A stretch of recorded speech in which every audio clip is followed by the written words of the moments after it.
কত ব্যথা কত ভাবে সয়ে সজে তুমি, তোমারি খুনে লাল তায়েফের ভূমি।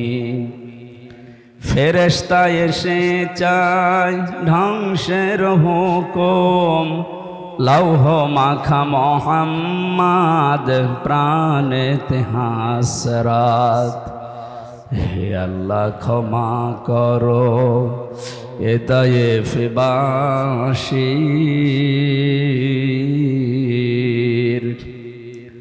এরা বোঝেনি তো আমি যে মোহাম্মদ, হৃদয়ে মোহাম্মদ।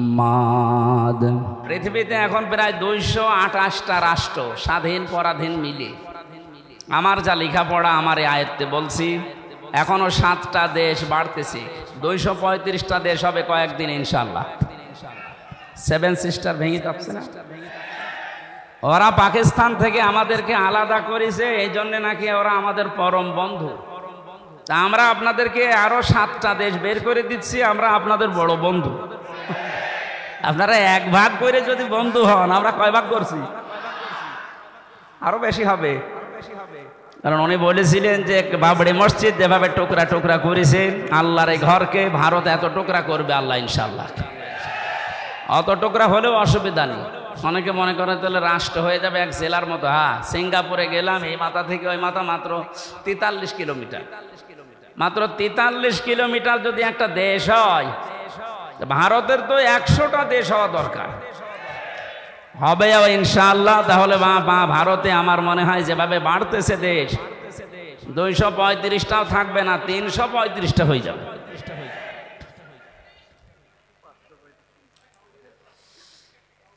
ওনার আর একটা স্বপ্নের কথা বলছে, উনি জানিয়েছিলেন এই দেশে জালেমদের নাকের উপরে কালেমার পতাকা পথ করে উড়বে। সেই স্বপ্নও বাস্তবায়ন হতে যাচ্ছে ইনশাআল্লাহ। আমরা কোরআনে কারিম থেকে যে আয়াত পড়েছি, তাফসীর আকারে কথা বলার চেষ্টা চালাবো। ওমা তাওফীকি ইল্লা বিল্লাহ। শুনতে এসেছি কোরআনে কারিম কি বলেন তো? নবীজি বলেন, ইকালু লিসাহিবিল কোরআন, কিয়ামতের ময়দানে মহান আল্লাহ কোরআন পড়া মানুষদেরকে বলবেন, পড়। ইকরা, কি বলবেন? ইকরা মানে? হ্যাঁ, এটা ক্লাস চলছে। যারা এখানে আছে কলেজ বিশ্ববিদ্যালয় মাদ্রাসায় পড়া, আমরা জানি অধিকাংশ ক্লাসগুলো হয় সর্বোচ্চ 45 মিনিট। 45 মিনিট ক্লাস হয় এই কারণে, কারণ যারা ক্লাস নেয় বিশ্ববিদ্যালয়ে কলেজে এদের যোগ্যতা নেই, এই জন্য 45 মিনিটে শেষ করে দেয়। ও বলছে ঠিক। আমাদের ভার্সিটিতে একজন ক্লাস নিত, ডক্টর লোকমান স্যার। ওনার যে যোগ্যতা কোরআনের ওপরে, হাদিসের ওপরে, আমার মনে হয় উনি 45 মিনিট না 45 ঘন্টাও যদি ক্লাস নেয় কেউ মাথা তুলবে না, এত যোগ্যতা আল্লাহ তারে দিয়েছে। কিন্তু 45 মিনিট পরে ঘন্টা বেজে যায় আর একজন আসে। কেন? বিজ্ঞান এই মাথা নিয়ে গবেষণা করে চালিয়েছে যে এখানে যে সমস্ত সিস্টেমগুলো আল্লাহ দিয়ে রেখেছেন, মানুষের কথা রিসিভ করার জন্য একটা জায়গা আছে, অক্সিপিটাল লব বলা হয়। এই জায়গাতে মানুষের কথাগুলো ধরে ক্যাচ করে রেখে দেয়। সর্বোচ্চ 45 মিনিট কথা বলার পরে মানুষের এই জায়গা এখান থেকে আগেরটা আবার মুছে যায়, নতুন করে যেটা বলবেন ওইটা যোগ হয়। এই জন্য 45 মিনিটের পরে ক্লাস নেওয়া ঠিক না, কারণ ক্লাস একটা গুরুত্বপূর্ণ জিনিস। বিশ্ববিদ্যালয়ে যারা ক্লাস নেয় 1 ঘন্টা 45 মিনিট, তারা কমপক্ষে 20 ঘন্টা পড়াশোনা করা লাগে। আগে 40-50টা বইয়ের রেফারেন্স আগে দেওয়া লাগে, নয়তো যারা সামনে বসে আছে আমাদের মতো শ্রোতা তো না, সব ওখানে মেধাবী ছাত্রছাত্রী বসে থাকে। এই জন্য বলছি, এটা যেহেতু ক্লাস চলছে, ক্লাসের মতো আপনি অ্যাক্টিভ থাকবেন। এদিকে ওদিকে তাকানো, মোবাইল টেপা, ছবি তোলা সব বন্ধ করে দিন। আমি কয়েকদিন আগে মালয়েশিয়া ছিলাম, আজহারি ভাই ওখানে যে ক্লাসগুলো নেয়, তাফসির মাহফিলে, ওয়াজ মাহফিলে, এই ক্লাসগুলো 45 মিনিট 50 মিনিট করে উনি নেয়, সব অ্যাক্টিভ ভাবে। মোবাইল কারো থাকলে বন্ধ করে রাখবেন, ছবি তোলা, এদিক ওদিকে তাকানো সব বন্ধ। কারণ এখানে যে কথা হবে এর চাইতে গুরুত্বপূর্ণ কথা পৃথিবীতে আর নেই। বলেন, আমি যে শব্দ বললাম, কিয়ামতে আল্লাহ সাহেবে কোরআন যারা, তাদেরকে বলবেন পড়। কে বলবেন বলেন তো? কার সামনে বলেন না কেন? আল্লাহ নিজের সামনে দাঁড় করাবেন, বলবেন পড়। ইকরা। ইকরা কি? পড়া। কোরআন শরীফের ভেতরে ইকরা শব্দের অর্থ আমি পেয়েছি প্রধানত চারটা। কোন মানুষ যদি কোরআন পড়তে চায়, কমপক্ষে চারটা শর্ত তাকে মানা লাগবে। আল্লাযীনা আতাইনাহুমুল কিতাবা ইয়াতলুনাহু হাক্কা তিলাওয়াতি উলাইকা ইউমিনুনা বিহি ওয়া মান ইয়াকফুর বিহি ফাউলাইকা হুমুল খাসিরুন। সূরা বাকারা 121 নম্বর আয়াতে আছে, আল্লাহ পাক বলেন, যাদেরকে আমি কিতাব কোরআনে কারিম দিয়েছি, তারা তেলাওয়াত করলে কিতাবকে হক আদায় করে তেলাওয়াত করে। কি আদায় করে? তাহলে কোরআন যারা পড়বে তারা যেন হক আদায় করে পড়ে। উলাইকা ইউমিনুনা বিহি, আর এই মানুষগুলো, এই যে আল্লাহ পাক মনে হচ্ছে তার কুদরতির আঙ্গুল এইভাবে ইঙ্গিত দিয়ে ইশারা দিয়ে জানিয়েছে, রংপুরের পার্বতীপুরে এই মানুষগুলো যারা এখন শুনছে পড়ছে, আমরা এখন আল্লাহর কুদরতি হাতের নিচে আছি, উনি যেন আমাদেরকে ইঙ্গিত দিচ্ছে যে এই মানুষগুলো, উলাইকা ইউমিনুনা বিহি, এরাই আমার কোরআনে বিশ্বাসী। ওয়া মান ইয়াকফুর বিহি, এখন যে ব্যাখ্যাটা বলবো এর ভেতরে যদি আপনার পড়া না মেলে, ফাউলাইকা হুমুল খাসিরুন, ওই মানুষটা আমার কোরআনে বিশ্বাসও করে না, তারা ক্ষতিগ্রস্ত। বলেন নাউজুবিল্লাহ। শিক্ষিত মানুষ যারা আছেন এবার মিলাবেন, কোরআন যদি কেউ হক আদায় করে পড়ে সে আল্লাহর কোরআনে বিশ্বাসী, হক আদায় করে না পড়লে সে আল্লাহর কোরআনে বিশ্বাসী না। কোরআন যারা বিশ্বাস করে না তারা কাফের। এই কথা বলছে না কেন? চারটা শর্তের প্রথম হচ্ছে আপনাকে তেলাওয়াত করা লাগবে শুদ্ধ করে। বাংলাদেশে একটা সমস্যা হয়ে দাঁড়িয়েছে, 100 জনের 95 জন কোরআন শরীফ শুদ্ধ করে পড়তে পারে না। প্রথমটায় তো ধরা খেয়ে যাচ্ছে আমরা। এজন্য শিক্ষা ব্যবস্থা যেখানে যেটা আছে, সে মাদ্রাসার নাম হোক, স্কুলের নাম হোক, মডেল নাম হোক, কিন্ডারগার্টেন হোক, যাই হোক, এখানে 100 মার্কের কোরআনে কারিম আমরা বাধ্যতামূলক চাই। আমরা কোরআনে কারিম হক আদায় করে পড়তে হলে এটা শুদ্ধ করে পড়ার নিয়ম করতে হবে। শিক্ষা ব্যবস্থায় 15.5 বছরে এমন ভাবে ধ্বংস করে দিয়েছে, আমি একটা একটা করে পয়েন্ট আকারে বলতে গেলে আপনি এখনই উঠে দাঁড়িয়ে পড়বেন। এই জন্য আমরা যেখানে যে প্রতিষ্ঠান গড়ে তুলছি, আজকের এই যে নোরানি ক্যাডেট হাফেজিয়া মাদ্রাসা, এখানে আমি জানি শুদ্ধ করে পড়ানো হয়।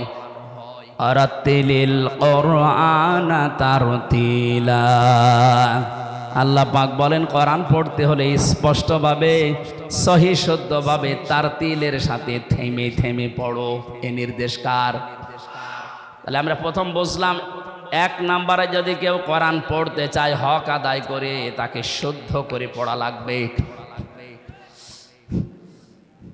দ্বিতীয় নম্বরে, শুধু শুদ্ধ করে পড়লেই হবে না, এটা আপনাকে বুঝতে হবে।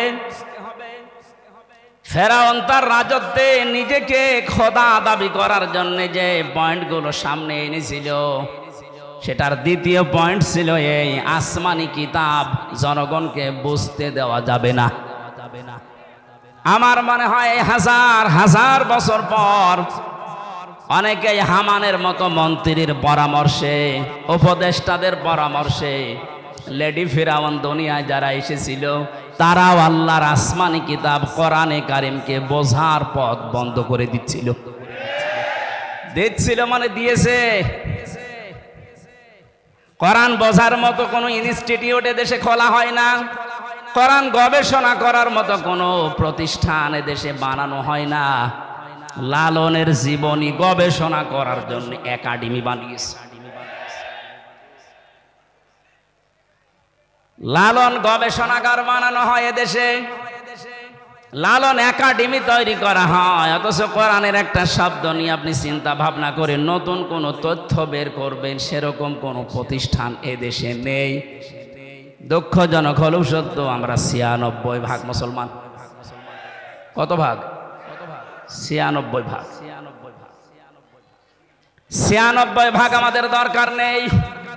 গত পরশু দিনের আন্তর্জাতিক একটা রিপোর্ট পেয়েছি, এদেশে এখন ১০০ জনের ১৪ জন মানুষ যারা বিদায় নিয়েছে, জালেম স্বৈরাচারী, এদের পক্ষে এখনো পর্যন্ত সাফাই গাচ্ছে। ১০০ জনের জবান খোলেন না কেন? ১০০ জনের ২৮ জন এখনো পর্যন্ত যে কোনো কায়দায় থালা হাতে নেওয়ার চেষ্টায় আছে। সে যেভাবেই হোক, থালা দেন। থালা নিয়ে কি করব? আগস্ট মাসের ৫ তারিখের পর থেকে আজকের এই সেপ্টেম্বরের ২১ পর্যন্ত আমরা একটা জরিপ দেখতে পাচ্ছি, যারা এখনই খাবো খাবো বলছে তারা কিন্তু তাদের চরিত্রের বহিঃপ্রকাশ এই ১ মাস ১৫ দিনে ঘটিয়ে ফেলেছে।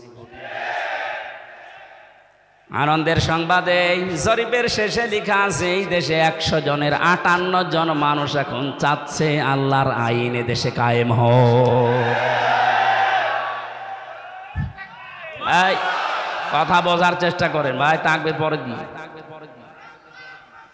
যে মানুষগুলো চাচ্ছে এদেশে ১০০ ভাগের ৫৮ জন মানুষ আল্লাহর জমিনে আল্লাহর দিন কায়েম হয়ে যাক, তাহলে সে যার অধিকার ফিরে পাবে। তাদের মুখ দিয়েই শোনেন, তারা বলছে ভাই ওনাদেরকে একটু সময় দেন না কেন? কেবল মাত্র ১৫১৫ বছরের, একদিন ২ দিন না, ১৫.৫ বছরে সব উলট পালট করে রেখে গেছে। যারা দায়িত্ব নিয়েছে তাদের প্রতিদিনের বক্তব্য এটা যে হাত দেব কোথায়, যেখানে হাত দেয় সেখানে দুর্নীতি। একটা দেশ কত বড় দুর্নীতিগ্রস্ত হলে কেন্দ্রীয় মসজিদের ইমাম পর্যন্ত পালিয়ে যায়। এ চোরাই আবার কালকে এসেছিল, পিটানি খেয়ে বিদায় নিয়েছে। মসজিদের ইমাম পালিয়ে গেছে, ও যদি আবার ফিরে আসলে এই রকম অবস্থা হয়, তুমি চট করে ঢুকে পড়বা, আর তোমার কিছুই হবে না। আসো, কথা বলেন না কেন? কিচ্ছু লাগবে না ভাই, যে খায় তাদেরকে দিয়ে দেন। এই কথা বলবেন না, যে যেখানে আছেন ওখানে বসেন। এক লোক বিবাহ করার পরে বাসর রাতে স্ত্রী রেখে একটু বাইরে গেছে। দাদি শাশুড়ি এসে বলছে, কি গো আমার পতি চাই। বউ বলছে, দাদি শাশুড়ি আপনি দোয়া করেন, আপনাকে সংবাদ আমি দেব। কিছুক্ষণ পরে শাশুড়ি এসে বলছে, কি গো বৌমা আমার নাতি চাই। বলছে, মা আপনি দোয়া করেন। কিছুক্ষণ পরে ননদ আর দেবর এসে বলছে, ভাবি তুমি যাই করো আমাদের কিন্তু ভাতিজা চাই। ভাবি বলছে, তোমরা দোয়া করো, আমার সময় দাও। স্বামী এবার এসে বলছে, বউ তুমি কি করবা আমি জানি না, আমার বেবি চাই। বউ আবার মুখ তুলে বলছে, তোমরা কি সব পাগলের বংশ? বিয়ে করে এখন কেবল বাসর ঘরে, কিছুই হয়নি। এরপরে ১০ মাস ১০ দিন তো সময় দেবেন। আপনি আগেই বেবি চান, আগেই কেউ নাতি চাই, কেউ পতি চাই, কেউ ভাতিজা চাই। আমি কি ডাউনলোড করে নিয়ে আসবো? আমার সময় দেবেন না? ১৫.৫ বছর কি করেছে আপনি জানেন? একটা চেয়ারও দুর্নীতির বাইরে নেই।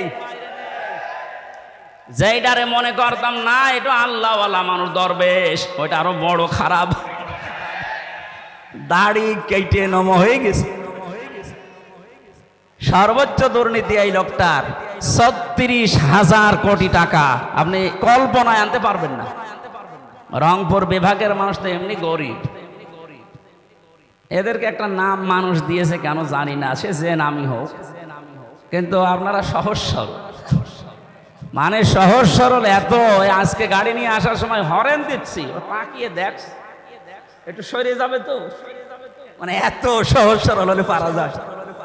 গার উপরে যে গাড়ি উঠে পড়বে না, আগে দেখে নিচ্ছে হুজুরের গাড়ি বলে একটু সাইড দিন। আমার মনে হয় অন্যের গাড়ি হলে আগে দেখে দাঁড়িয়ে থাকতো যে নেন আমার গায়ে ধাক্কা মারে। একদিকে আপনারা গরিব আর একদিকে সহজ সরল। নবীজি জানিয়েছেন ধনীদের চাইতে গরিব মানুষ 500 বছর আগে জান্নাতে যাবে। এই হিসাবে বলা যায় যে চাচা জান্নাতেই আছে নাকি?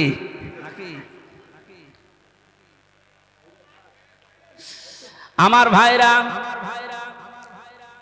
যারা দায়িত্ব পেয়েছে সংস্কারের জন্য, যখন ছাত্ররা আপনাদের হাতে দিয়েছে খুব তাড়াতাড়ি করেন, এদেশের কোনো চেয়ার যেন বাকি না থাকে, সবগুলো সংস্কার করেন।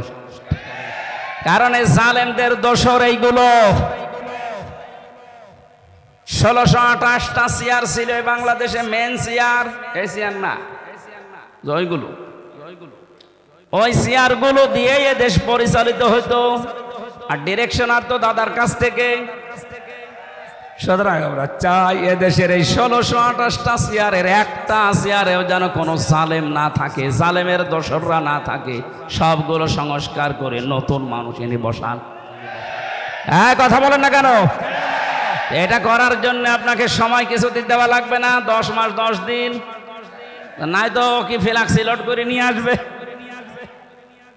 এখনই খালি বারবার যে দেন থালা, থালা দেন, থালা নিয়ে করবেন কি?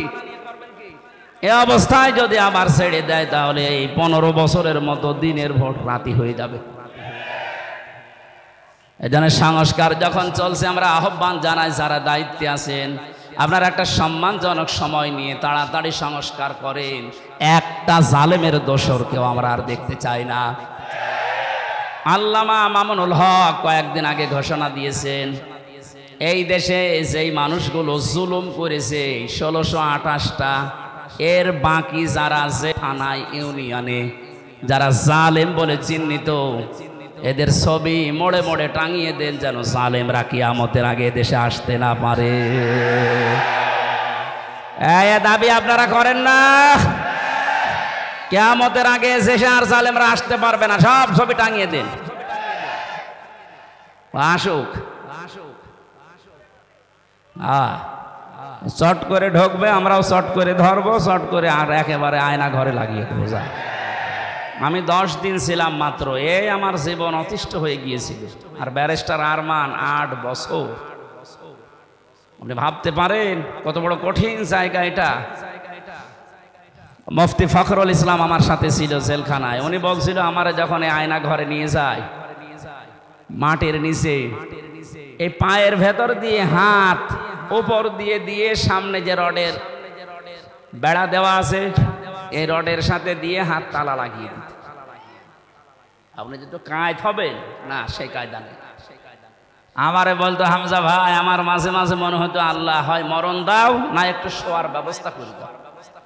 এই যে শুয়ে থাকা, এটা যে কত বড় নিয়ামত আল্লাহর, আমি ওই কতদিনে টের পেয়েছি।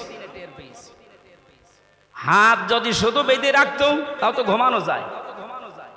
হাতে পায়ের ভেতর দেয়, সামনের দিকে রডের বেড়া ওর সাথে লাগিয়ে তালা লাগিয়ে দেয়। দেখ, 1.5 মিনিট সময় দেয় টয়লেট করার জন্য। আর খাবার যা দেয় মনে হয় কেউ মাখিয়ে রেখেছে, ওইটাই এনে দেয়। খালে খান, না খেলে মরে যায়। মানে মরে গেলে তো আর অসুবিধা নেই, কেউ তো জানে না যে ও আছে কিনা, এমনি মানুষ মরে যায়। আমার নাই ভেতরে কোরআন শরীফ ছিল, প্রতিনিয়ত আমি কোরআন শরীফ পড়তাম আর বিভিন্ন দৃশ্য ভুলে থাকতাম। কিন্তু যারা হাফেজ না, কোরআন শরীফ নেই, তাদের কি অবস্থায় 8টা বছর কেটেছে বলেন তো। আমার 3 বছরই যেতে চাই না, আমার ডায়াবেটিস হয়ে গেছে, অথচ আমার শরীর চলে না। এই শরীরে ডায়াবেটিস হলে মেনে নেওয়া যায়?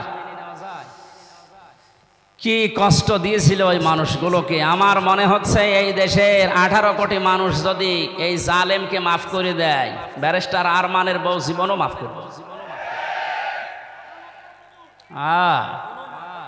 আপনারা করে দেন আপনাদের বউমা, আমাদের বউ, আমার বউ তো মাফ করবে না। কারণ 3 বছর আপনি তার থেকে কি অবস্থায় রাখলেন। আমার জেলে দিলে কোনো সমস্যা না, জেলে দিলে 7 দিন পর পর দেখা করা যায়, কথা বলা যায় মোবাইলে। আর আমার একেবারে বিচ্ছিন্ন। সরকারি মোবাইল তো কল্পনাই করা যায় না।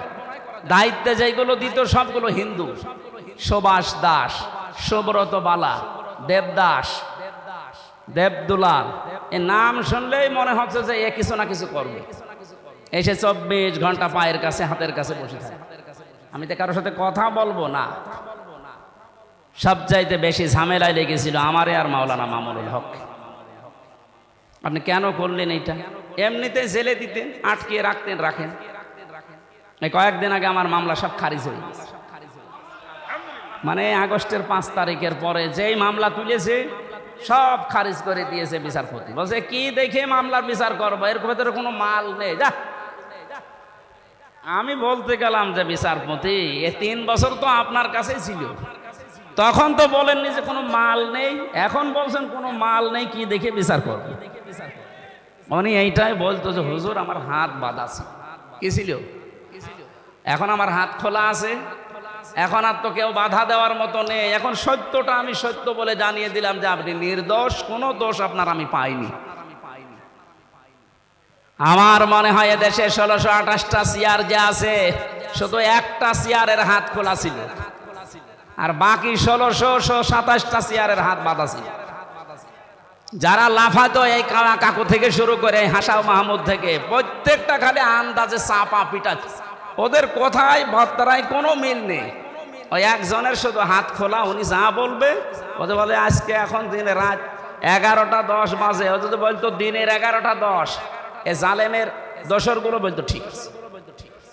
এইরকম অবস্থায় পৌঁছিয়েছিল দেশটা। সেখান থেকে অন্তত আস্তে আস্তে যখন হাত খোলা আরম্ভ হয়েছে, আমরা চাই এদেশে কিয়ামতের আগে যেন আর কারো হাত বাঁধা না হয়।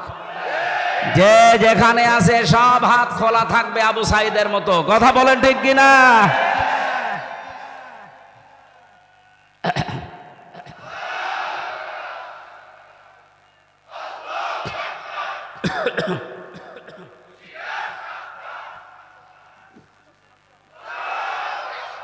দরুদ পড়ছি, সালাম পাঠাচ্ছি আমাদের নবী মুহাম্মদুর রাসূলুল্লাহ সাল্লাল্লাহু আলাইহি ওয়াসাল্লামের প্রতি। তার প্রথম শব্দ ছিল কিয়ামতের দিন আল্লাহ মানুষকে বলবেন পড়।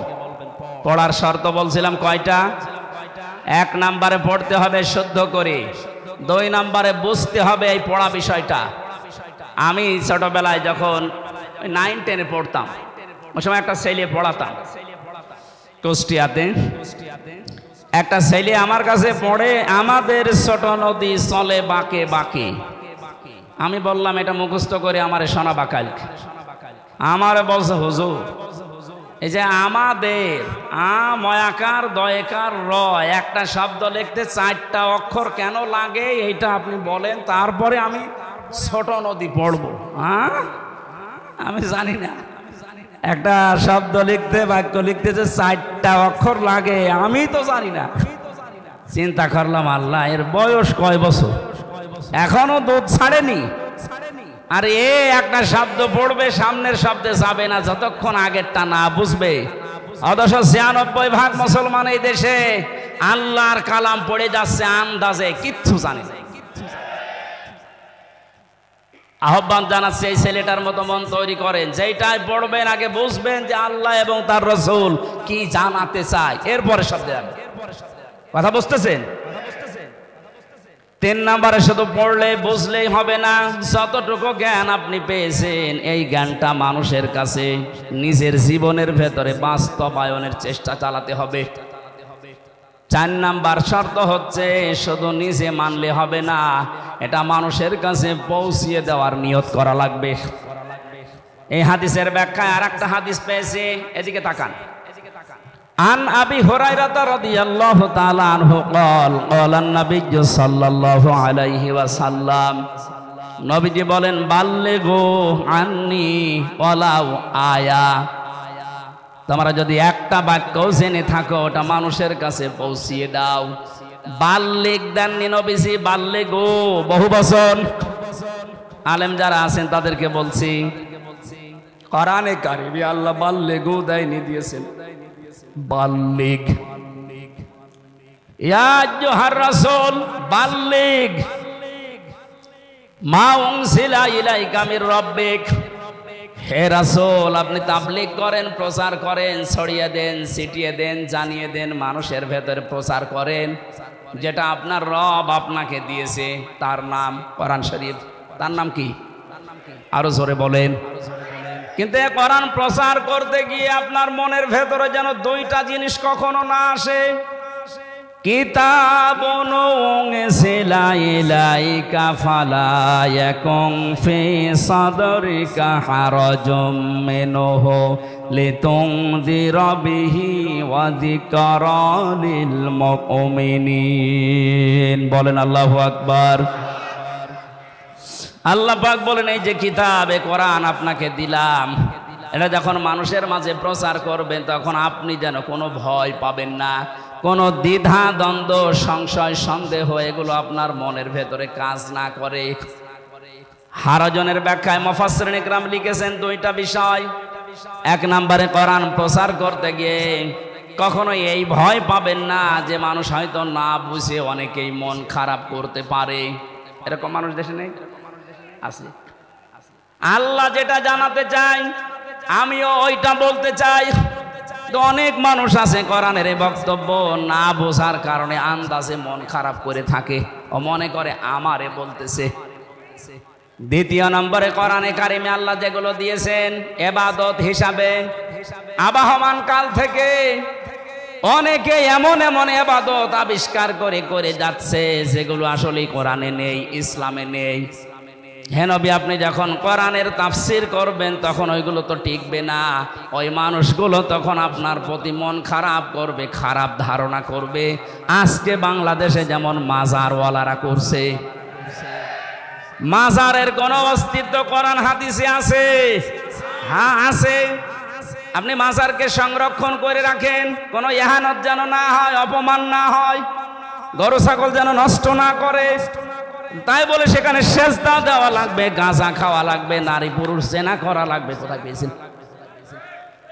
আমরা তো এই মাজারের বিরুদ্ধে। যেখানে গাঁজা খাওয়া হয়, যেখানে নারী পুরুষের অবাধ মেলামেশা হয়, কথা বলেন না কেন? এরকম মাজার দেশে নেই।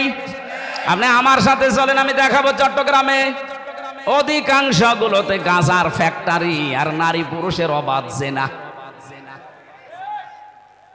যেগুলো আবাসিক হোস্টেল গুলোতে হয়ে থাকে ওইগুলো মাজারে হচ্ছে প্রকাশ্যে। তাও হক্কানি আলেমরা কোনদিন এটা দেখার পরে জানার পরে সহ্য করতে পারে? এতদিন পর্যন্ত জালেমরা ওদেরকে পাত্তা দিত, জালেমরা ব্যবসা করে খেত, এই কারণে কিছু বলতো না। জালেম যেহেতু নেই এখন, আলেমরা এই জন্য এত বেশি সতর্ক করছে যে মাজারের অস্তিত্ব যেন না থাকে, গুড়িয়ে দেন। কারণ আলেমরা দেখিয়ে এসেছে যে হাজী সাহেব প্রধান অতিথি, সভাপতি, সভাসী হযরতে ওসমানের কবর আমি দেখেছি, খালি একটা পাথর দেওয়া আছে, বোঝা যাচ্ছে না।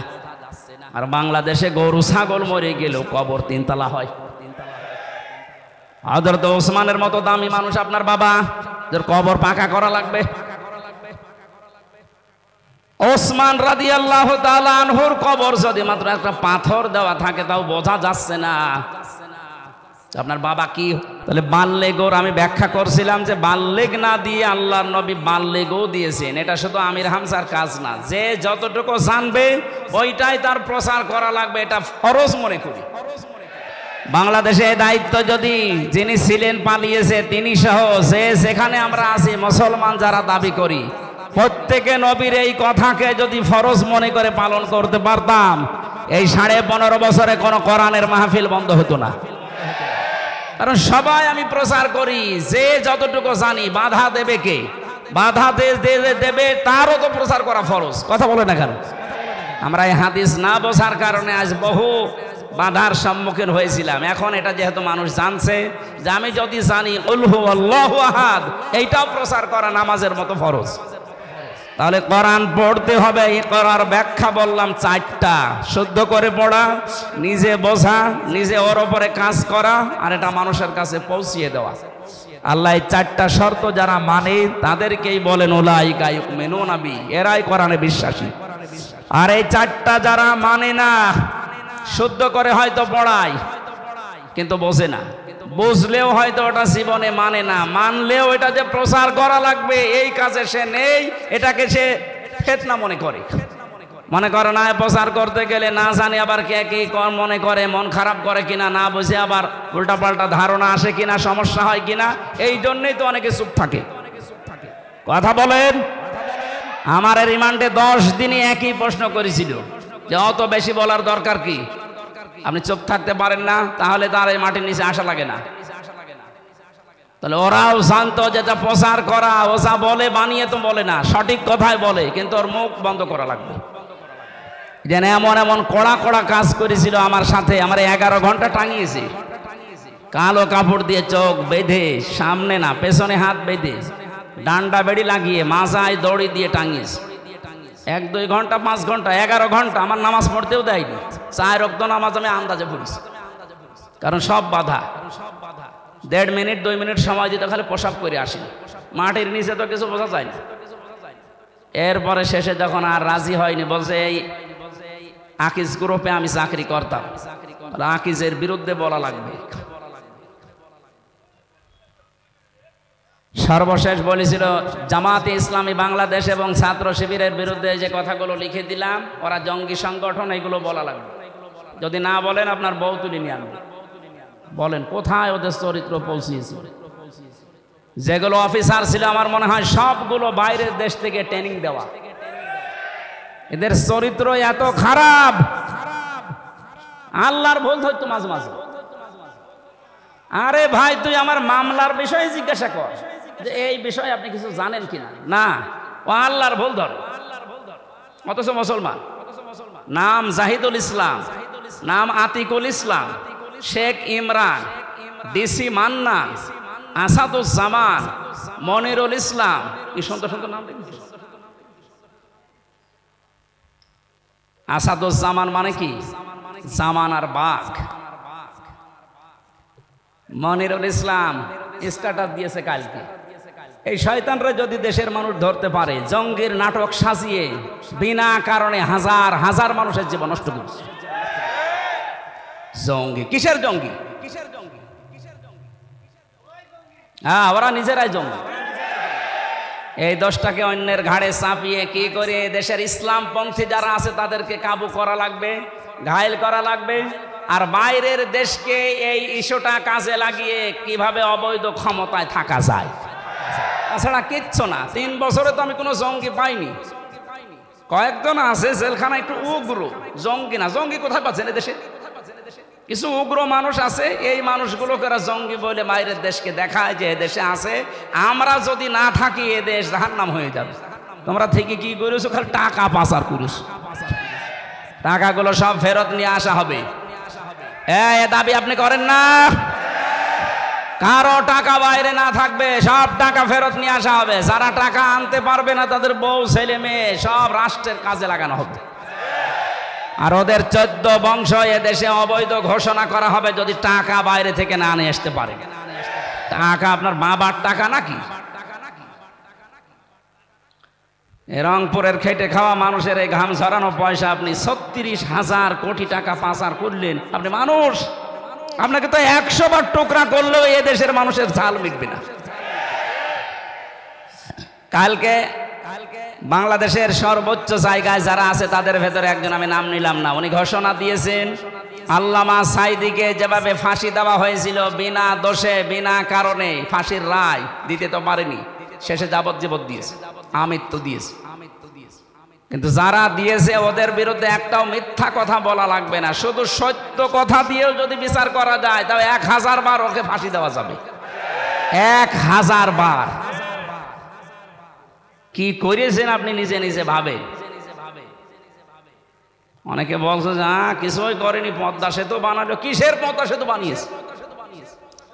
যা মেরে খেয়েছে। এই যে মসজিদের নাম বলে 560টা মসজিদ, আপনি জানেন সঠিক ইতিহাস? সৌদি আরব টাকা দিয়েছে, সেই টাকা দিয়ে মসজিদ বানিয়ে নিজের বাবার স্বপ্ন বলে চালাচ্ছে। যত স্বপ্ন সব তোমার বাবা দেখেছে, আর আমরা কি ঘুমাই? আমাদের স্বপ্ন নেই?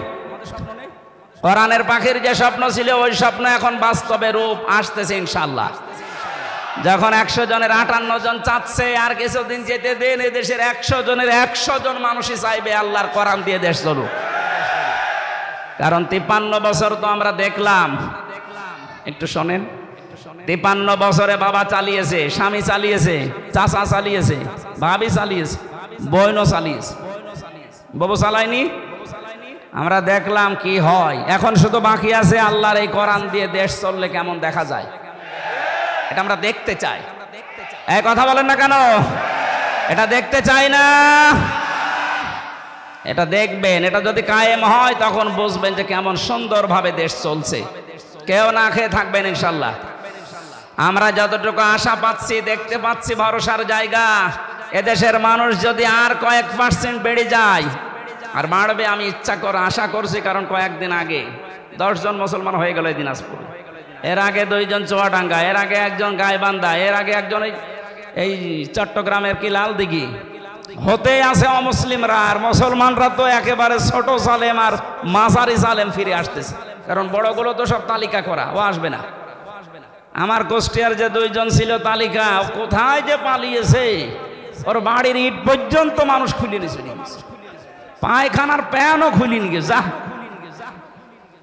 আমার মাঝে মাঝে মনে হয় আবু জেহেলের বাড়ি যদি পায়খানা হতে পারে, কারণ ও ওখানে বসে বসে সলা পরামর্শ করত নবীর বিরুদ্ধে, ইসলামের বিরুদ্ধে। কথা বলে না কেন? এই জন্য আল্লাহ ওই জায়গাটাকে অভিশপ্ত করে দিয়েছে। ওই জায়গাটাও এখন ইন্টারন্যাশনাল পায়খানা। আমি হজে যখন উপর দিয়ে ঘুরছিলাম, আমার পেটে ব্যথা করছি, হঠাৎ ওই জায়গায় গেলাম, যে দাঁড়িয়ে আছে এক পুলিশকে বলছি, হে ভাই আমার তো পেটে ব্যথা করছে, এতক্ষণ তো ভালোই ছিলাম। আমারে বলছে, ইয়া হাজি ওল হজ্জা তাই না বিলা দুকা।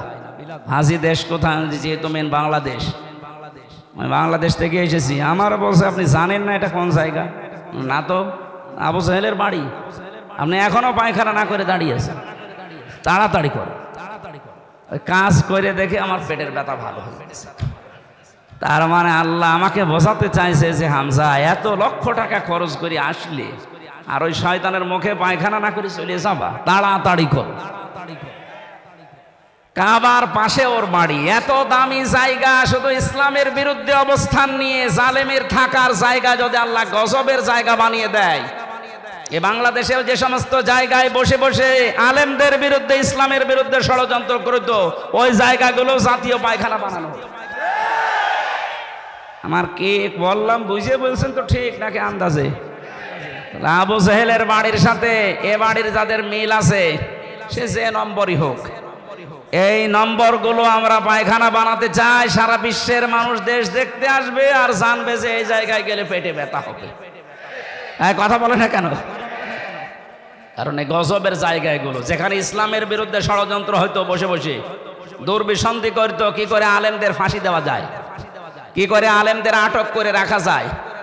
মামলাটা আমার 31 বার উঠেছিল, জামিন দেয়নি, অথচ জালেম চলে যাওয়ার পরেই মামলা তুলেছি, কোনো কিচ্ছু নেই, একবারে খালাস করে দিয়েছে। তার মানে ওর হাত ছিল। বিচারপতি বারবার বলতো, আমার কাছে কেন আসেন? হাইকোর্টের বিচারপতি বলছে, আমার কাছে কেন আসেন? আমার হাত বাঁধা। উপর থেকে যতক্ষণ পর্যন্ত আল্লাহর ওই ওলি সিগন্যাল না দেবে কিছু করার নেই। কোথায় ছিলাম আমরা? বিচার ব্যবস্থাকে কোথায় পৌঁছিয়ে দিয়েছে। আজকে প্রধান বিচারপতি যে কথাগুলো জানিয়েছে, আমার মনে হয় এই কথাগুলো বাংলাদেশে অতি শীঘ্রই, অতি দ্রুত কার্যকারী করা দরকার। তাহলে ন্যায় বিচার এদেশে কায়েম হবে ইনশাআল্লাহ। যারা দায়িত্বে আছে আল্লাহ তাদেরকে ওমরের মতো যেন বানিয়ে দেন, বলেন আমিন। আমরা হাদিসের এখনো 5-6টা শব্দ ছিল সামনে, অরত্তিল কামা কুনতা তুরাত্তিলু ফিদ দুনিয়া। এই শব্দগুলোর ব্যাখ্যা আপনারা আশপাশে যারা আলেম আছে এনাদের কাছে জেনে নিয়ে আমরা তাফসীরুল কোরআন মাহফিলে প্রবেশ করছি। সূরা নসর, কোন সূরা? বলেন বলেন, নসর না নাসর? নুন সোয়াদ র। নাসরুন শব্দের শাব্দিক অর্থ হচ্ছে সাহায্য, আর নুন সিন র নাসর মানে ঈগল পাখি। এই জন্য যারা এই সূরাটা পড়তে গিয়ে সোয়াদ না বলে সিন দিয়ে উচ্চারণ করেন, আপনার কিন্তু নামাজ হবে না। কারণ নামাজ ভাঙার কারণ 19টা, তার ভেতরে প্রথম কারণ কোরআন যদি কেউ অশুদ্ধ পড়ে। এবার তেলাওয়াত করবেন শুদ্ধভাবে। আমরা প্রবেশ করছি। ফাউযু বিল্লাহি মিনাশ শাইতানির রাজিম। বিসমিল্লাহির রহমানির রহিম। ইযা জাআ নাসরুল্লাহি ওয়াল ফাত। সূরা নসরে 3টা আয়াত আল্লাহ দিয়েছেন। পুরা কোরআন শরীফে 3 আয়াত বিশিষ্ট সূরা আছে 3টা, আসর, নসর আর কাউসার। কয়টা সূরা? এর ভেতরে মাত্র 3টা আয়াত আছে। আমার তো যতটুকু কোরআনের উপরে পড়াশোনা করা আছে, এই নসরের ভেতরে আল্লাহ এত কথা দিয়েছেন, তাফসীর আকারে যদি আমি কিয়ামত পর্যন্ত হায়াত পাই তাও এত কথা শেষ করা সম্ভব না। এত কথা এই সূরার ভেতরে আছে। নসর শব্দের শাব্দিক অর্থ সাহায্য। আল্লাহ বলেন যখন আসবে আমার সাহায্য তখন আপনি বিজয় দেখতে পাবেন। তাহলে বিজয় আসার শর্ত সাহায্য। বিজয় আসার শর্ত কি? এই 15.5 বছর পরে যে বিজয় এসেছে এটা আল্লাহর সাহায্যে এসেছে। মাধ্যম বৈষম্য বিরোধী ছাত্র আন্দোলনে যারা জীবন দিল এরা মাধ্যম, আর যারা 2700 এখনো হাসপাতালের বেডে কাতরাচ্ছে। আমরা এদেশের দায়িত্বে এখন যারা আছেন তাদেরকে আহ্বান জানাচ্ছি, বাংলাদেশে এখনো যারা হাসপাতালে কাতরায়, বিশেষ করে স্বাধীনতায় এই যুদ্ধে যারা আহত হয়েছে প্রত্যেককেই যেন পুনর্বাসন করা হয় তা সঠিকভাবে এবং স্থায়ীভাবে। কথা বলেন ঠিক কিনা? এরা জীবন্ত শহীদ, কারো চোখ নেই, কারো পা নেই। আমি কুষ্টিয়া হাসপাতালে 6 তারিখে গিয়েছিলাম দেখার জন্য। 5 তারিখে স্বাধীন হয়েছে, 6 তারিখে সকালে গিয়ে দেখি একজনের অন্ডকোষ উড়ে গেছে, একজনের চোখ উড়ে গেছে। আমার যতটুকু সামর্থ্য ছিল আমার বাবার, আমি নিজের পক্ষ থেকে বাড়ি বাড়িগুলো ওই শহীদদের বাড়ি গিয়ে সাহায্য করে এসেছি। রাষ্ট্রকে আহ্বান জানাচ্ছে আপনারা এগিয়ে আসেন। এই দরবেশের টাকা এবং এই জালেমাদের টাকা পয়সা সবগুলো বাজেয়াপ্ত করে এদের পেছনে খরচ করে। আমার ভাইরা, এজন্য যে বিষয় আমরা পেয়েছি এটা আল্লাহর সাহায্যে, তাছাড়া সম্ভব ছিল না। 15.5 বছর এদেশে বহু মানুষ চেষ্টা চালিয়েছে, পারে নাই। আমার মনে হচ্ছে আবু সাইদ, মুগ্ধ, রায়হান, আমিন সহ এই ছেলে মেয়েদেরকে আমার আল্লাহ পাক এই দেশে আবাবিল পাখির মতো পাঠিয়েছেন। ইযা জাআ নাসরুল্লাহি ওয়াল ফাত। যখন আসবে আল্লাহর সাহায্য, হে নবী আপনি বিজয় দেখতে পাবেন। আর বিজয় যখন আসবে যে 7টা জিনিস পর পর দেখা যাবে, তার 1 নম্বরে অরাআইতান নাসা ইয়াদখুলুনা ফি দীনিল্লাহি আফওয়াজা। আপনি দেখতে পাবেন দলে দলে পালে পালে মানুষ ইসলামে প্রবেশ করছে। কোথায়? বলেন বলেন। এই সুযোগটাকে যেন অন্যদিকে না নিয়ে যায়। এই জন্য ফরিদপুর থেকে শুরু করে এই যে পঞ্চগড়ে অনেকে এখন কাজে লেগে পড়েছে বিভিন্ন মিশনারির নাম দিয়ে। সাদা পোশাকে তারা আসতেছে, নারী আর পুরুষ সবার পোশাক সাদা। ওরা এখন খ্রিস্টান ধর্মের নাম না, ঈসাই ধর্মের নাম দিয়ে মানুষদেরকে ওই ধর্মে নিয়ে যেতে চেষ্টা চালাচ্ছে। এটা বিজয়ের বিপক্ষের অবস্থান। বিজয় আসলে আপনি দেখতে পাবেন দলে দলে মানুষ পালে পালে ইসলামে আসবে, খ্রিস্টান ধর্মে আসবে, হিন্দু ধর্মে আসবে, ইহুদি ধর্মে আসবে। এরকম কোনো কথা আল্লাহ পাক ঘোষণা দেননি। সুতরাং যারা এগুলো করছেন আপনাদের মতলব অন্যদিকে। আমি কথা বোঝাতে পারিনি, নিচে নামা যাচ্ছে না, সমস্যা আছে। সুতরাং এগুলো যারা করছেন আপনারা থামবেন। এ দেশের বিজয় মুসলমানেরা যখন এনে দিয়েছে, আল্লাহ যেটা জানাতে চায় দলে দলে পালে পালো মানুষ ইসলামে আসবে, এইটাই আমরা দেখতে চাই, অন্য কিছু না। সুতরাং ইহুদি, খ্রিস্টান, কাদিয়ানি, অন্যান্য যত নাম নিয়ে মানুষদেরকে ইসলাম থেকে বের করার চেষ্টা চালাচ্ছেন, এদেশের মুসলমানেরা এখনো বুঝে উঠতে পারেনি। যদি বুঝে উঠতে পারে, মাটি তলা পায়ের নিচে কিন্তু মাটি থাকতে দেবে না। কথা বলেন। আমরা আপনাদেরকে আহ্বান জানালাম, আপনারা থামবেন। যারা অন্য ধর্মের প্রচার করছেন, ৯৬% মুসলমানের দেশে ইসলাম থাকবে, অন্য কিছু না। অন্য যারা থাকবে সিসিয়া দিয়ে থাকবে। কথা বলে না কেন? আপনারা যদি বসবাস করতে চান, হ্যাঁ ওয়েলকাম, স্বাগতম জানাচ্ছি, নিরাপত্তা দিয়ে রাখা হবে, কিন্তু নিজেদের ধর্ম ইসলামের উপরে চাপিয়ে দেবেন না। কারণ আল্লাহর সাহায্য যখন আসে তখন বিজয় আসে। এই আয়াত অনুযায়ী আমরা দেখতে পাচ্ছি বিজয় আসার প্রথম কাজ, মানুষ আসবে ইসলামে। কোথায়? আফওয়াজা শব্দের শাব্দিক অর্থ আলেম যারা আছে জিজ্ঞাসা করেন তো। দলে দলে পালে পালে মানুষ ইসলামে আসবে, এর প্রমাণিত এই যে দিনাজপুরের 10 জন মুসলমান হয়ে গেল। আপনি আবার কোত্থেকে কি ঈসাই ধর্ম নিয়ে আসতেছেন? এবার আসেন তো শব্দের দিকে তাকাই। আল্লাহ পাক বলেন, হে নবী আপনি দেখতে পাবেন মানুষগুলো দলে দলে পালে পালে প্রবেশ করছে ফি দীনিল্লাহ, আল্লাহর দিনে। কার দিন বলেন তো? দিন কার? আরো জোরে। আমাদের নাকি দিন? দিন আল্লাহর। আমরা হচ্ছে দিনের খাদেম, কামলা, লেবার, মনীষ, পাট, যাই বলেন, সার্ভেন্ট, ভিত্ত। আমরা কেউ এ দেশে দিনের মালিক না, আমরা সবাই দিনের খাদেম।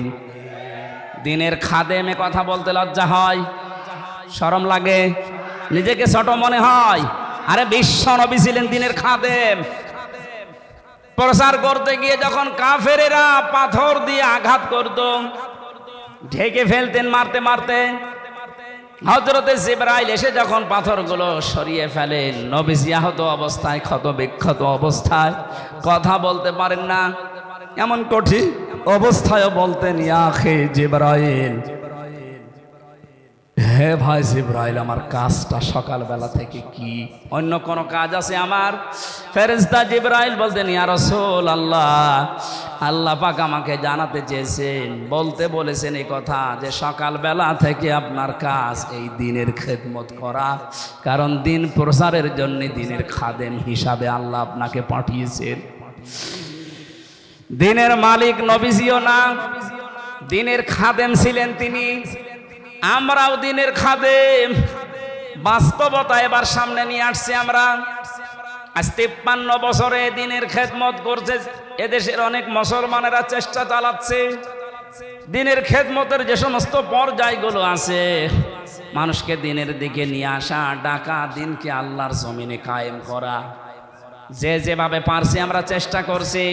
কিন্তু দেখতে পাচ্ছি আমাদের এই বাধা দেওয়ার জন্য অনেকে উঠে পড়ে লেগেছে। আজকের মাহফিলের সভাপতি বাবুল সাহেব, উনি যদি বলে আমাদের 10 জনকে যে আপনাদের আমরা কামলা নিলাম, আপনি এই 2 বিঘা জমি ধান লাগিয়ে দেন, আমরা 10 জন মিলে ধান লাগাচ্ছি, বিকাল 5টা পর্যন্ত আমাদের ডিউটি, উনি বিকাল 5টায় এসে আমাদের বেতন দিয়ে দেবেন। বিকাল 5টা বাজতে আর মাত্র 10 মিনিট বাকি আছে। 10-12 জন মস্তান মোটর সাইকেল নিয়ে, অস্ত্র নিয়ে এসে বলছে ধান লাগানো যাবে না, যা লাগিয়েছেন সব আমরা তুলে ফেলবো। আমরা যারা কামলা আছি, খাদেম আছি, আমরা যারা লেবার আছি, আমরা বলবো ভাই আপনারা ধান তুলে ফেলবেন, অসুবিধা নেই, কারণ ধানের মালিকও আমরা না, এ জমির মালিকও আমরা না।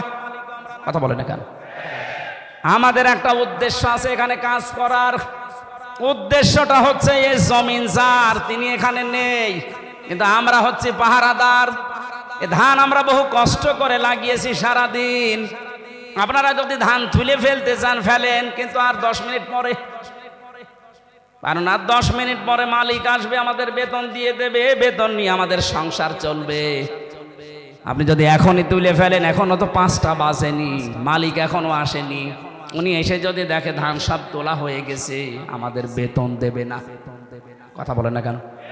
আরো জরিমানা নিতে পারে যে তোরা থাকতে ধান তুললো কেন। আমারও প্রশ্ন হচ্ছে, মালিক যখন আসবে তার আগে 5টা পর্যন্ত পাহারা দেওয়ার দায়িত্ব এই লেবারদের, এই খাদেমদের। এই কথা বলেন। আমরা যেহেতু জমিনের কামলা, এ জমিনের মালিক না, এই জমিনে আল্লাহর দিন কায়েম করতে হবে। বিকাল 5টা মানে জীবনের শেষ দিন। জীবনের শেষ দিন পর্যন্ত যে থাকা লাগবে মাঠে ময়দানে, এ ঘোষণা আমি বানালাম। সূরা হিজর 14 নম্বর পারার 99 নম্বর আয়াত। এটা আল্লাহ পাক বলেন, ওয়াবুদ রাব্বাকা হাত্তা ইয়াতিয়াকাল ইয়াকিন। হে নবী, আপনার রবের ইবাদত করবেন। রবের জমিনে আপনি ইবাদত করবেন, কামলা দেবেন।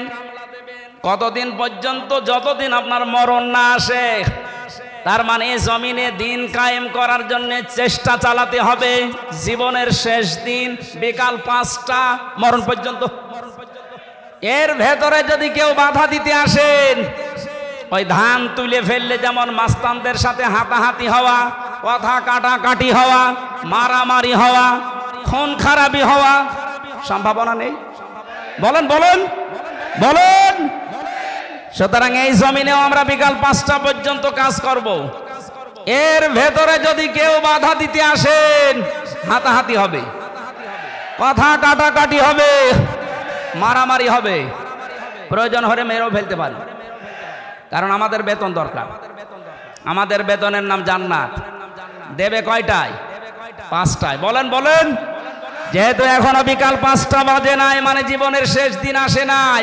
আমার জীবনের মেন কাজ এখন এইটা, কি করে জমিন আল্লাহর দিন কায়েম হয়। এর ভেতরে বহু বাধা দিয়েছিলেন বিভিন্ন কায়দায়। যেগুলো বাধা দিয়েছে সেগুলোকে আল্লাহ নিজে অপমান করছে। এই যে কালামানিক বিসি উড়ে গেছে, বিসি উড়ে যায়নি, ওর অবস্থা এখন ভালো না। দয়া পরবশ হয়ে অনেক বিচারপতি এখন বলছে ওরে ছেড়ে দিলে ভালো হয়। কিসের ছেড়ে দেওয়া? ও মরে যাক, ওর কোনো ছাড় নেই। শুধু না, যত জালেম ধরা পড়েছে ওরা যেন কিয়ামতের আগে আর ছাড়া না পায়। কারণ এগুলো ক্যান্সার। এ বের হলে আবার ইসলামের বিরুদ্ধে ষড়যন্ত্র করবে, ধান তুলে ফেলবে। কথা বলে না কেন? আমি জেলে বসে আছি আর আমার নামে তালিকা করেছে 116 জনের ভেতরে আমার নাম আছে। আরে বেটা, আমি তো বসে আছি 3 বছর। কত বড় শয়তান দেখেছেন। আর ওরা নাকি এখন ছেড়ে দেবে। কিসের ছেড়ে দেওয়া? কোনো ছাড় নেই। যেহেতু আমরা বিকাল 5টা পর্যন্ত কাজ করছি, অনেক মস্তান হস্তান আসবে এ ধান তুলে ফেলতে। এ ধান লাগিয়ে বিকালে যখন মালিক আসবে বেতন দেবে, এরপরে বাড়ি। এর আগে জমিন ছাড়া যাবে। কারা কারা টিকে থাকবেন বিকাল 5টা পর্যন্ত দেখি? লিল্লাহে তাকবীর। দিন ইসলাম, দিন ইসলাম, আল কোরআনের আলো, দুনিয়ার মুসলিম, এক হও, লড়াই করো, নারায়ে তাকবীর। আমির হামজা ভাই এগিয়ে। আলহামদুলিল্লাহ ভাই।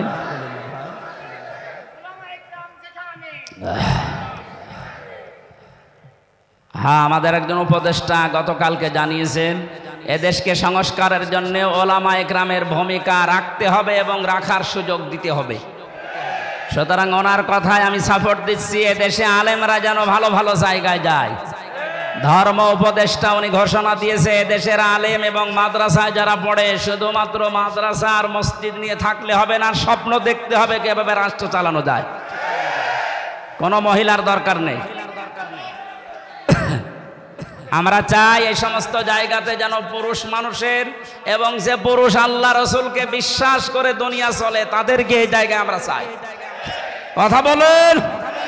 তাই বলে ফরিদউদ্দিন মাসুদের মতো মানুষ না, রুহুল আমিনের মতো মানুষ না।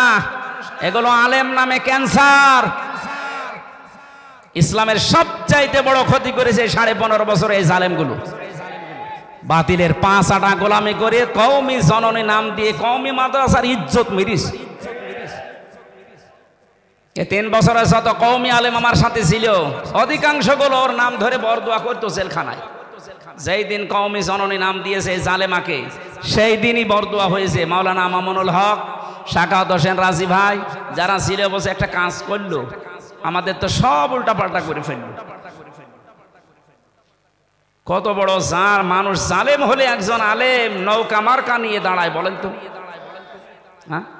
আর সে আবার জোর করে নামাজ পড়াতে আসে, ওর পেছনে নামাজ হয়? যে লোকটা নৌকা মার্কা নিয়ে ভোটে দাঁড়াতে পারে ওর পেছনে নামাজ হয় কি করে? আমার মনে হয় নৌকা মার্কা না নিয়েও যদি কুকুর মার্কা নিত তাও অন্তত একটা পদে থাকতো। কি মার্কা নিয়েছে বলেন তো, একটা মার্কা হইল। ইয়াজিদ এই নামটা যেমন গালি হয়ে গেছে, আমার মনে হয় এদেশে অনেকের নাম এখন সামনে কালের আবর্তনে গালি হয়ে যাবে। আপনি যদি হিন্দুকেও বলেন ভাই 5,000 টাকা দেবো ছেলের নাম ইয়াজিদ রাখেন, বলো ওই এটা নাম হইল তো গালি। কাউকে যদি বলে ওই ইয়াজিদের বাচ্চা, ওই এমনি রেগে যাবে। দেখেন যে সময় আসতেছে কিছুদিন পরে যাই বলবেন আপনি অমকের বাচ্চা, ওই এমনি রেগে যাবে, বলবে না আপনি দরকারে আমার কুকুরের বাচ্চা বলেন, তারপরও আমি ওই নামের বাচ্চা হতে রাজি না। মানুষ হয়তো না বুঝেও বলতে পারে, কেউ কেউ যদি শোনে বলেন যে কুকুরের বাচ্চা, ওর মাথা গরম হয়ে যাবে। ওরে যদি বলেন বাঘের বাচ্চা, বাঘও তো জানোয়ার, কুকুরও জানোয়ার, ওকে টের পাচ্ছে। সুতরাং কালের আবর্তনে আমরা দেখতে পাচ্ছি আপনাদের নামও থাকবে না। 15.5 বছরে যেমন পরিচয় দিতে আমাদের ভয় পেতাম, এই যে অবস্থা 1 মাস 15 দিনে হয়েছে, এখন এ দেশে আমার সারা দেশ ঘোরা শেষ, একটা জেলাও আমার বাকি নেই। যা দেখতেছি এ দেশের 1 ইঞ্চি জায়গায় দাঁড়িয়ে কেউ কথা বলার সাহস এখন নেই যে আমি এই করি, বলতে পারবে? পিটিয়ে মেরে ফেলবে। আমার বংশের 100 জনের 98 জন ছিল ওই আগস্টের 5 তারিখের পরে বিকাল বেলা আমারে বলছে বাবাজি আমরা সব জামাতে ইসলামী হয়ে গেছি। হ্যাঁ, জামাতে ইসলাম এতদিন কি করলেন? আমি 3টা বছর জেলে পড়ে আছি, কোনোদিন খোঁজও নেননি। আরো আমার বাবার কাছে সে টিটকারি দিত, ভালোই হয়েছে। এখন ঠেলা টের পান আপনি যে হঠাৎ করেই ঘুরে গেলেন। ছোটখাটো এবং মাঝারি ধরনের জালেম যারা সব ফিরে আসতেছে, কারণ এরা জানেছে এদেশে কিয়ামতের আগে অন্তত আর দাঁড় করানো আমাদের সম্ভব না, বুঝে ফেলেছে। এই জন্যই বলছে মোড়ে মোড়ে ছবি টাঙিয়ে দেন, ফেসবুকে দিয়ে দেন যে এগুলো যেন দেশে আসতে না পারে, এলাকায় ঢুকতে না পারে। নূহ আলাইহিস সালামের ওই দোয়াই করছিল তাজার আলাল আরদি মিনাল কাফিরিনা দাজ্জার, এদের আন্ডা বাচ্চা পর্যন্ত যেন জমিনে থাকতে না পারে, কারণ ওর পেট থেকে যেটা আসবে ওটা ডবল হারামি হবে। সম্মানিত মুসল্লি কিরাম, আমরা আল্লাহর জমিনে আল্লাহর দিনের খাদেম, আমরা কেউ মালিক না। আমরা চেষ্টা করে যাচ্ছি, যদি কায়েম হতে পারে ভালো, না হলেও আমাদের অসুবিধা নেই, আমাদের বেতন আছে। কথা বলেন না কেন? এখন যিনি বাবলু সাহেব, উনি যদি বলেন এই মাস্তানরা যা করবা করো, আমি কিছু বলবো না, যদি সামনাসামনি কিছু না বলে বুঝতে হবে ওনার গোপনে কোনো দুর্বিসন্ধি আছে।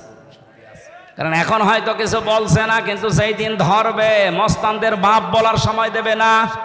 আল্লাহ আগস্টের 5 তারিখে যেমন দেয়নি, দুপুরের খাবার খেয়ে যাবে সে সময় দেয়নি, খালি 5 মিনিট চেয়েছিল যে একটু লিখে যা। বলে কিসের লিখা? আসতেছে, আপনি তাড়াতাড়ি ওঠেন, তাড়াতাড়ি ওঠেন বলে যে কাজ করেছিল ওই সময়ের ভেতরে বলছে না আমি পদত্যাগ করিনি। তো এগুলো এই ভিডিও কি ফেরেশতারা বানিয়েছে? যতই চালাকি করেন, তাই যে ধোকাবাজি করেন, এতদিন পেরেছেন। এখন আর এদেশের মানুষ সতর্ক, খুব সতর্ক হয়ে আছে।